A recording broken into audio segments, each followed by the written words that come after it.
Zalika had only been married for a few months when she moved into her husband's family home in the busy city of Makand.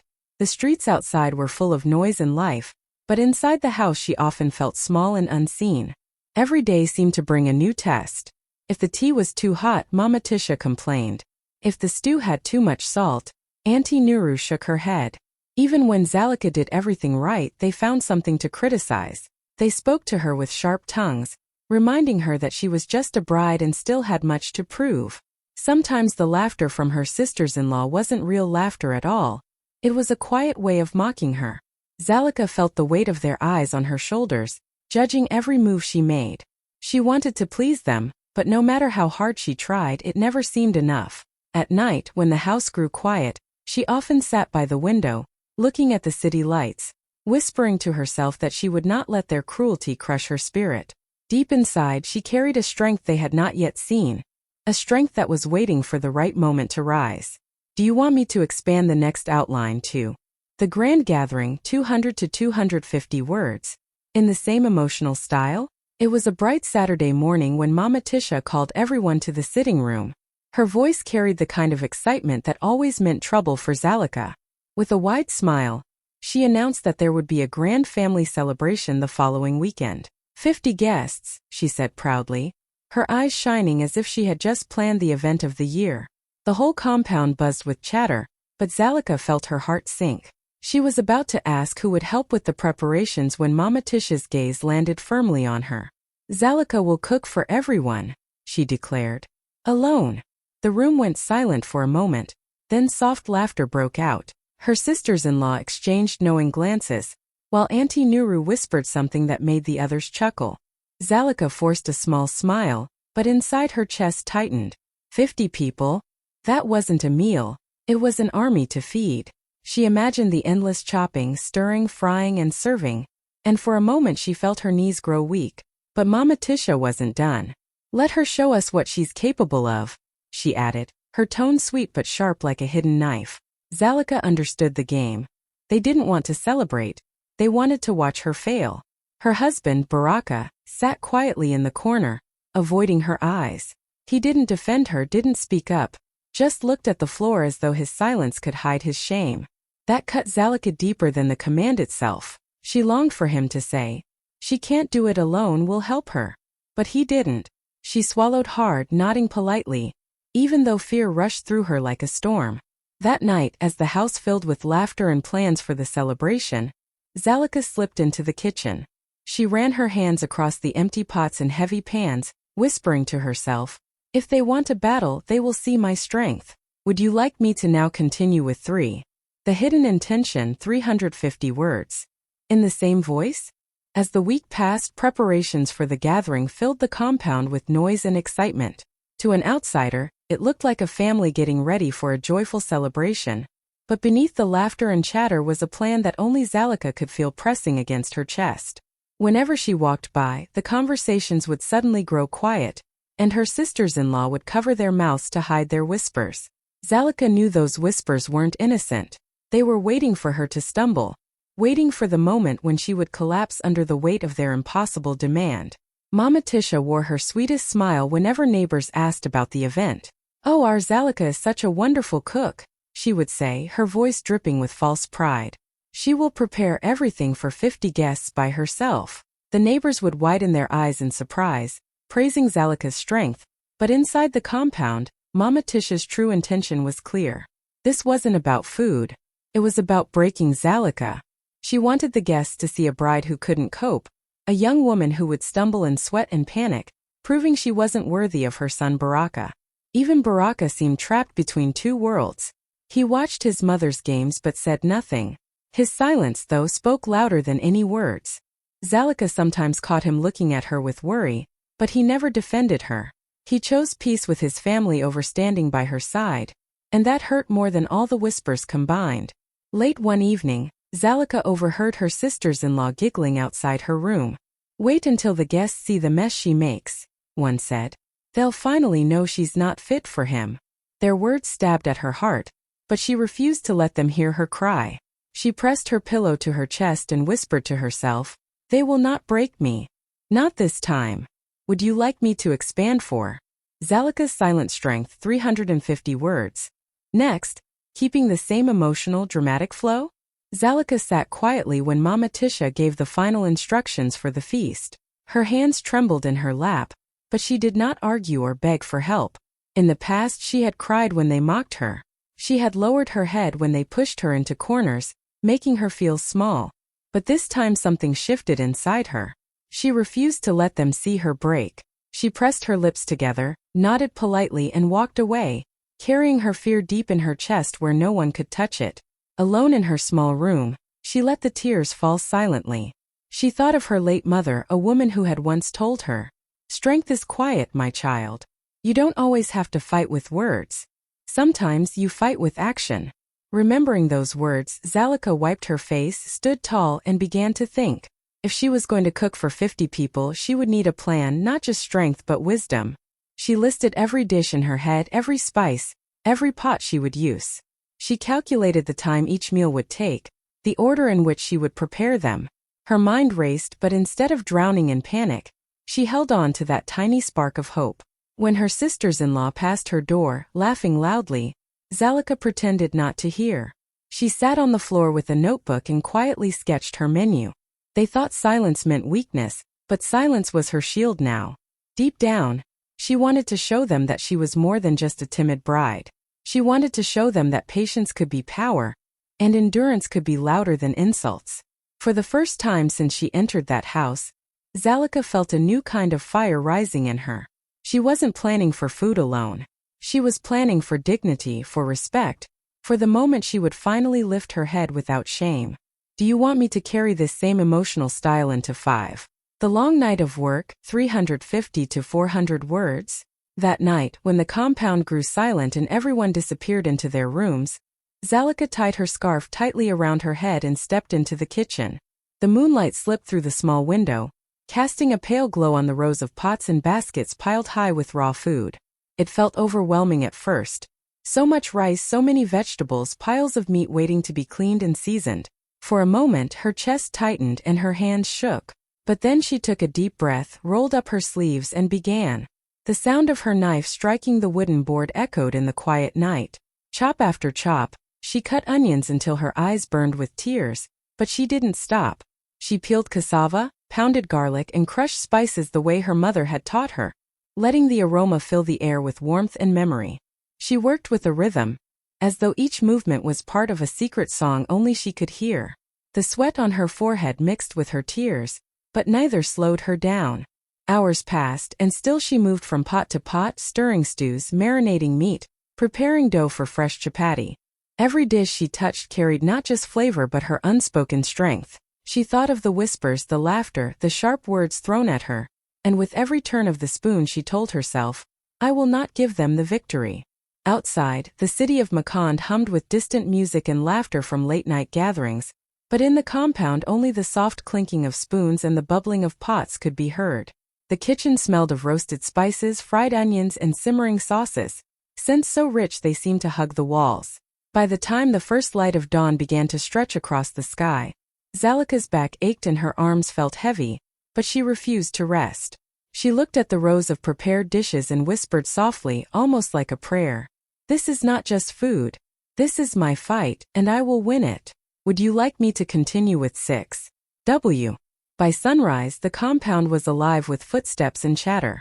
The roosters crowed, children ran around the yard, and neighbors began arriving to help set up chairs and decorations for the big celebration. The house buzzed with excitement, but underneath it all, Zalika could hear the same whispers circling like flies. Her sisters-in-law stood in a corner, their colorful wrappers tied neatly around their waists, pretending to help Mama Tisha but mostly gossiping. "She looks tired already," one of them said, glancing toward the kitchen door. "By midday she will collapse." Another laughed quietly. "Wait until the guests see burnt food on their plates. She thinks cooking for 50 people is like cooking for 2. Their voices weren't loud, but they were sharp enough to cut. Zalika heard every word. Yet she kept her head lowered, moving gracefully between the kitchen and the courtyard. Her eyes were heavy from the sleepless night, her arms sore from hours of stirring and chopping, but her spirit refused to bend. Every time she stepped out carrying a dish to arrange, She wore a calm smile that confused them. Mama Tisha's confidence grew with each passing hour. She walked around proudly, greeting relatives as they arrived. "Ah yes," she said to one auntie. "Our bride is handling everything herself. Today everyone will see her true colors." Her voice sounded sweet to outsiders, but inside the family, everyone knew the real meaning behind her words. It was not pride, it was a trap carefully laid. Still, Zalika moved silently, refusing to give them the satisfaction of seeing her break. She polished the serving trays, adjusted the spices in her pots, and whispered small prayers under her breath. Even though her body begged for rest, she carried herself with dignity, holding on to one thought. "They expect me to fail, but I will give them something they will never forget." By mid-morning, as laughter filled the compound and colorful fabrics swayed in the breeze, the stag. By midday, the compound of Mama Tisha's house had transformed into a sea of colors. Relatives poured in from every corner of Makand, their bright chitinge fabrics shining in the sunlight, their laughter filling the air. Children ran between chairs, elders greeted each other with warm embraces, and the sound of drums echoed faintly from a nearby street, adding rhythm to the festive mood. To the guests, it was a day of joy, but beneath the smiles of the family lay a secret expectation. They waited for the young bride to stumble. "Where is Zalika?" a curious auntie asked, fanning herself with a woven palm fan. "Is she truly the one cooking for all of us?" "Yes," Mama Tisha answered proudly, her voice dripping with hidden satisfaction. "She is in the kitchen. You will see her work soon enough." Her words drew murmurs of surprise, and some guests shook their heads in disbelief. Cooking for 50 people was no small task. Most women would have an army of helpers. Surely, they thought, the young bride would crumble under such pressure. But when Zalika finally stepped out, carrying the first tray of steaming dishes, the compound grew strangely quiet. Her scarf was neatly tied, her dress spotless despite the hours she had labored, and her smile was calm, almost too calm for someone who had been awake all night. She moved with grace, bowing politely to elders, greeting cousins with warmth, and offering water to the children before returning to the kitchen. Some relatives exchanged puzzled looks. "She does not look tired," one whispered. Another shook her head.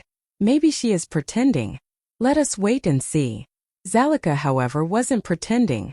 Behind her quiet smile was a strength she had drawn from every insult, every mocking laugh, every heavy silence she had endured. With each step she took, she carried not only food but also dignity, a silent answer to the doubts hanging in the air. The compound waited for her to fall apart, but Zalika had already decided, today she wow. One by one, Zalika carried the dishes out of the kitchen, and soon the long tables in the courtyard began to look like something out of a dream. There was golden pulao rice, its aroma rich with cinnamon and cloves. There were pots of tender goat stew, simmered until the meat nearly melted at the touch of a spoon. Bowls of fresh vegetables glistened in colors that seemed too bright to be real, greens, oranges, and reds shining under the afternoon sun. She placed down plates of crispy fried fish, stacks of soft chapati, and trays of sweet mandatsi that smelled of cardamom. Every dish looked carefully made, every serving touched with the kind of detail that came from love, not just duty. At first, the guests were quiet, their eyes following Zalika as she moved gracefully between the tables. Some of them had come ready to pity her, expecting sloppy food and chaos, but instead they found themselves staring in disbelief. "Did she really make all this by herself?" an uncle whispered, adjusting his glasses. "Impossible." When the first plates were served, the silence broke. Guests leaned forward, taking careful bites, and the courtyard filled with gasps of delight. Laughter turned into murmurs of surprise. "This rice tastes like it was cooked by someone's grandmother," one woman said, smacking her lips. "Perfect, just perfect." Another nodded eagerly, adding, "The meat is so soft, how did she do this?" Mama Tisha sat at the head of the table, her confident smirk beginning to fade. She tried to hide her unease by sipping water slowly, but her eyes betrayed her. This was not the disaster she had planned. Instead, Zalika had created a feast that made the whole family proud, whether they wanted to admit it or not. And Zalika? She never rushed, never raised her voice, never asked for praise. She simply served with steady hands and a calm smile, letting her food speak louder than words. In that moment, the compound understood. They weren't just eating a meal. They were witnessing Just when the guests thought they had seen everything, Zalika returned from the kitchen with a dish no one had expected. She carried it with both hands, as if it were a treasure. The aroma was unlike anything else on the table, rich, smoky, and deeply comforting. She set it down gently in the center, and the elders leaned forward, curious. It was her late mother's recipe, a dish that had been passed down through generations in her family. It wasn't the grandest meal, nor the most colorful, but it carried a soul that no spice alone could create. The stew was thick, with tender pieces of chicken simmered slowly in groundnuts, tomatoes, and a secret blend of herbs her mother had once whispered to her in their small kitchen back home. For Zalika, this was not just food. It was memory. It was pride. It was her mother's voice reminding her, "You are stronger than what they say." When the first spoonful was tasted, the courtyard went quiet again. An old uncle closed his eyes and nodded slowly, savoring every bite. "This," he said softly, "this tastes like home." Others followed, and soon the whispers rose, not of doubt but of admiration. Some said the dish reminded them of their childhood, of the kitchens where their own mothers had once cooked with love. Others said they had never tasted something so perfectly balanced. Zalika stood silently, watching their reactions with moist eyes. She wasn't just feeding them. She was giving them a piece of her heart, a piece of her story. What her in-laws had meant to be her humiliation had become the stage for her greatest gift. Mama Tisha's face stiffened, her hands frozen around her cup. She hadn't expected this. None of them had. Zalika had not only succeeded, she had brought something unforgettable, something that connected every guest to her in a way no insult could erase. "Would you like me to continue with 10? The guest's reaction, 350 to 400 words. In the same emotional, dramatic way? At first, the courtyard was full of noise, chatter, laughter, the clinking of cups, but the moment Zalika's food touched their tongues, the noise softened into silence. People looked at each other with wide eyes, their spoons paused in midair. It wasn't the silence of disappointment, it was the silence of surprise, the kind that came when words were too small to describe what they were tasting. Then came the murmurs. Low, excited voices filled the air. "This is extraordinary," an elder said, wiping his mouth with the back of his hand.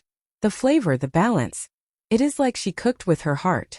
Another guest leaned over his plate and whispered, "This is not just food, it is memory.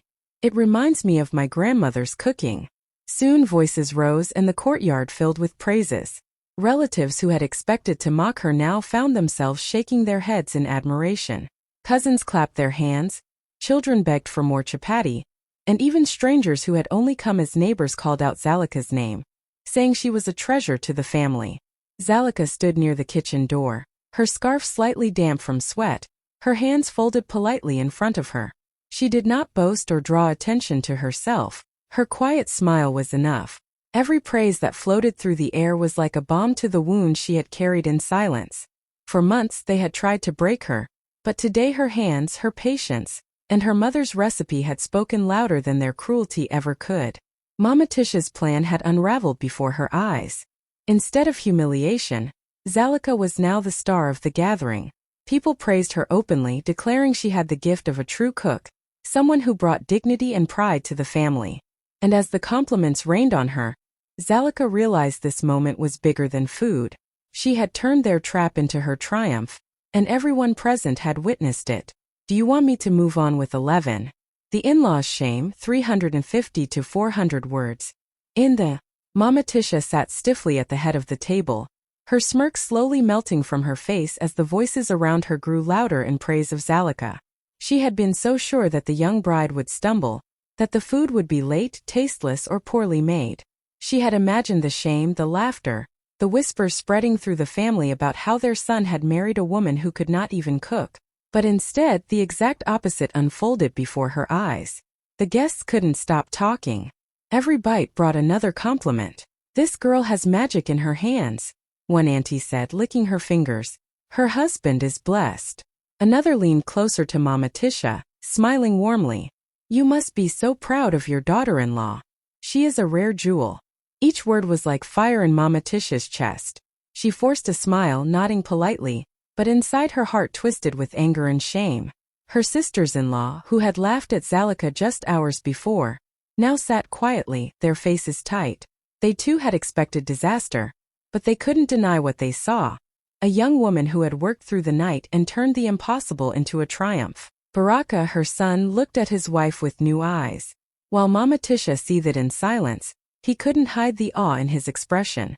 The pride that his mother had wanted for herself now belonged to Zalika. Mama Tisha tried to cut through the admiration with small remarks. "Ah yes, she tried," she said lightly, "though she still has much to learn." But no one listened. The guests were too busy praising Zalika, calling her food unforgettable, her spirit remarkable. What was meant to be Zalika's downfall had become her rise, and Mama Tisha could do nothing to stop it. For the first time since Zalika entered that house, the power in the room shifted. The shame was no longer hers to carry. It sat squarely on the shoulders of those who had tried to break her. Shall I continue with 12? The husband's realization, 350 to 400 words. In the Baraka sat at the edge of the long table, his plate untouched, his eyes fixed on his wife as she moved between the guests. He had always seen Zalika as quiet, almost too quiet, the kind of woman who swallowed her pain rather than speak it out loud. He knew his family tested her, mocked her, pushed her into corners, and he had told himself it was just the way things were. He had chosen silence, thinking it was safer not to interfere. But today, as he watched her, something inside him shifted. Zalika was not the timid bride they had tried to paint her as. She walked with a calm confidence, her head high, her smile steady. She moved from table to table, serving food with grace, and every guest she passed showered her with praise. "Your wife is extraordinary," an elder said to Baraka, patting his shoulder. "Take care of her, for she will bring honor to your home." Baraka could only nod, his throat tight. For the first time he truly saw her, not as someone enduring cruelty, but as a woman of dignity and strength. She had faced the impossible, cooking for 50 people through the night, and instead of breaking, she had risen higher than anyone imagined. Shame burned in Baraka's chest when he thought of the nights he had sat silent while his mother and sisters ridiculed her. He had thought he was protecting peace, but in truth, he had abandoned her to fight alone. Now, as he watched the respect in the eyes of their relatives, he realized how deeply he had underestimated her. He felt both proud and guilty, proud that she was his wife, and guilty that he had not stood beside her when she needed him most. In that moment, Baraka silently vowed that things would change. He would never again let her carry battles in silence. "Do you want me to go on with 13? The guest of influence, 350 to 400 words. In the same powerful emotional storytelling tone? Among the guests that day was Mr. Kalanji, a respected community leader whose words carried weight far beyond the compound walls. He was a man the family admired, someone whose presence made people sit straighter and choose their words carefully.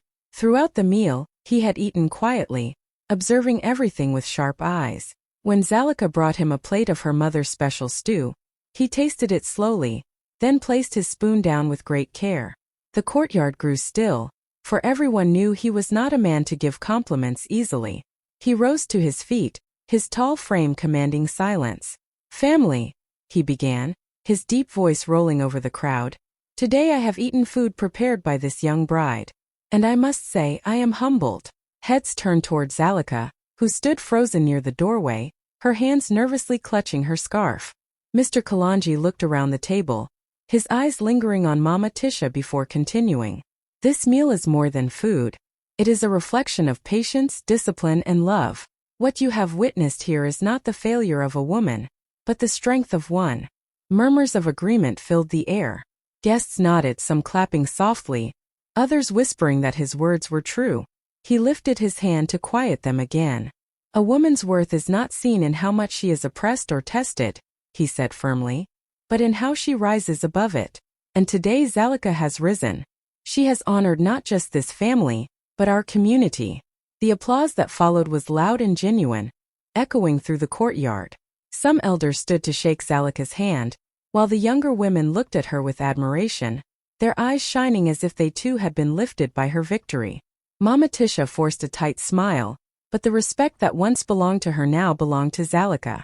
And Baraka, watching from his seat, felt his heart swell with both pride and a quiet ache of regret. His wife had not only won over the family, she had earned the respect of a leader. The courtyard, once filled with quiet whispers and hidden laughter, now echoed with applause and warm praises for Zalika. Guests leaned toward her, asking about her recipes, some even saying they wished their daughters could cook with such skill and patience. The energy had shifted completely, and the in-laws could feel it pressing heavily on their shoulders. Mama Tisha sat still, her lips pursed tightly, her earlier confidence gone. Her sisters-in-law, who had giggled the night before about Zalika's failure, now kept their eyes lowered, stirring their cups nervously. They had planned this day as Zalika's downfall. They imagined her rushing between pots, sweating and trembling, the food late or ruined, the guests leaving with stories of shame. But instead, every plate on the table had become her victory. The very stage built for her humiliation had turned into her moment of honor. No one mocked her now. No one laughed. Instead, people spoke of her as though she were the pride of the family. "You must protect her," one elder told Baraka. "Women like this are rare." The words burned Mama Tisha more than any direct insult could. Zalika did not gloat. She did not boast. She simply bowed her head politely whenever someone praised her, her calm smile hiding the storm of emotions inside. For months she had carried their cruelty silently, and now that silence had spoken louder than words. The lesson was clear. Dignity cannot be destroyed by malice, and strength cannot be hidden forever. The in-laws had thought they were proving her weakness, but instead they had revealed her strength to everyone. And though none of them admitted it out loud, they knew the truth. What they meant for disgrace had become the very thing that lifted Zalika higher than all of them. Shall I finish with 15? Zalika's victory, 350 to 400 words. In the same emotional storytelling style? When the last guest finally left and the courtyard grew quiet again, Zalika stood in the doorway, her body aching from the long night and day, but her heart steady and full. The tables were nearly empty now, only crumbs and scattered cups left behind, but the voices of praise still echoed in her ears. She had not only fed 50 people, she had silenced every doubt, every cruel whisper, every test they had thrown at her. Her in-laws avoided her eyes as they cleared the space, their laughter gone, their pride swallowed. Mama Tisha, who had once smirked with confidence, now moved stiffly, saying nothing. Zalika did not need to raise her voice or remind them of what they had done. The truth was already heavy on them. Baraka walked up to her slowly, his face soft, his eyes full of something she had longed to see: respect. He wanted to speak, but the words caught in his throat. Zalika only gave him a small nod as if to say, "I carried this battle, but we both know the lesson now." She did not gloat. She did not shout. Instead, she stood tall, her quiet strength brighter than any celebration fire. What they had designed to break her had instead revealed her worth to the world. That night, as the moonlight washed over the compound, Zalika knew she had changed her story forever. It was no longer about survival. It was about triumph, unforgettable and unshakable.